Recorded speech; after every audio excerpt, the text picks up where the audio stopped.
আজকে আমি আমার জামাইয়ের সাথে দেখা করতে যাব অনেকদিন পরে প্রবাস থেকে। আমার জামাই ভাই তাইতাছে তাড়াতাড়ি করে সাবানটি দিয়ে পরিষ্কার হয়ে নেয়, কিন্তু আয়া সাবানটি তো নিচে পড়ে গেল।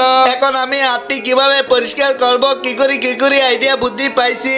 তার জন্য একটি দাও দিয়ে আমি সাবানটিকে পিস পিস করে অনেকগুলো টুকরা করে নেই। টুকরা হওয়া শেষ হয়ে গেলে সবগুলো সাবানকে একটি ছোট বাটিতে আমি গুছাইয়া নিয়ে নেই। তারপর ছোট একটি চুলা বানিয়ে আমি আগুন লাগাই এই বাটিটি আগুনের উপরে দিয়ে দেই। কিন্তু তার আগে দেখো লোকগুলো মিলে কত সুন্দর একটি মসজিদ তৈরি করছে। তোমার কাছে যদি সুন্দর আল্লাহর এই ঘরটি পছন্দ হয় অবশ্যই ভিডিওতে লাইক করে চ্যানেলটিকে সাবস্ক্রাইব করে কমেন্টে আল্লাহ লিখে দিবে।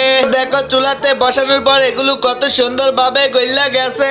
এগুলারে এখন আমি শিরিষের ভিতরে ঢেলে শক্ত বানিয়ে নেই। শক্ত হওয়ার পর দেখো এগুলোকে কেটে আবার বড়ির মতো সাবান তৈরি হয়ে গেছে। এখন আমি এই সবগুলো সাবানকে সংগ্রহ করে একটি বয়মে রেখে দেই।